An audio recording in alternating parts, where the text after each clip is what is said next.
Мен Жоошбаев Бейшенкул, Каракамыш айылынын тургуну боламын. Кызыл Көл аймагында айрычылык кесип менен 40 жылдан бери иш алып барамын. ФСДС коомдук фонддун тамак аш коопсуздугу долбоорунун алкагында айылдык кеңеш менен биргеликте атайын группа түзүлүп, ары поселкаларын жайылтуу максатында ары жашиктердин түрү берилди. Бул аймактан 15 бала долбоорго толук кирдик. Долбоорлордо эле окутуулар жүрүп атат. Түгөнлөгөн илим экен да. Мына булардын окутуунун негизинде биз дагы 40 жыл айры бактым деген менен мен түшүнбөгөн нерселер толтур экен. Бул долбоор ушу менен дагы иш менен иштешсе, бул зонодогу айрычлар сандан сапатка өтүп, түшүмдүүлүктү жогорулатуу негизинен кылсак болот окшойт. Саламатсыздарбы? Менин атым Жентаев Токтуралы. Бал чарба тармагында 30 жылдан ашуун иштеп келемин. Быйыл ушу бал чарбачыларга жаңы ыкмаларды, жаңы методикаларды киргизип атабыз. Каракамыш айыл өкмөтүндө 3 зонаны тандап алганбыз. Ар бир зонадан 2ден бал чилекчи иштешет. Ар бир бал чилекчиге 3дөн корпусной ящик,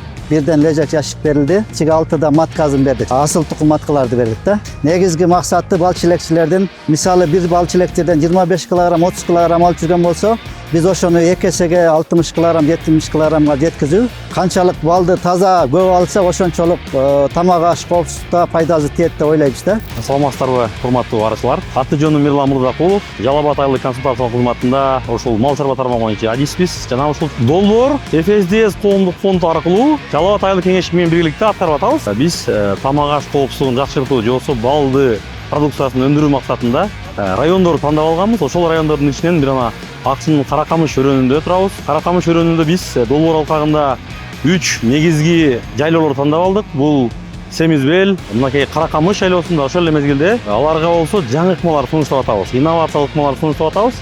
Мына пупу ящиктерден жана дадан ящиктерди ошол эле мезгилде лежакты бердик. Үчөөнү салыштырып көрүп, жыйынтыгында үчөөнүн өзгөчөлөнгөн жагы кайсы экенин аныктайбыз. Бул жерде атайын эксперттерди, тажрыйбалуу матководторду, тажрыйбалуу адистерди чакырып, мына сыноо жүргүзүп аткан учурубуз. Негизги максатыбыз ушул Кыргызстандын экологиясына таасир бербегидей болуп, малга салыштырып келгенде арынын кирешелүү экендигин, пайдалуу экендигин жайылтуу максатында дагы ошол эле мезгилде тамак аш коопсуздугунда балдын ролу бар экендиги. Эгерде ушул таза балды өндүргөнгө суроо талап жогору болсо, биз экспортко чыгарууну пландап атабыз. Негизинен булардын тажрыйбаларын, жасаган иштерин жайылтып, буюрса биздин соц тармактан көрө аласыздар. Биз менен болуңуздар, рахмат.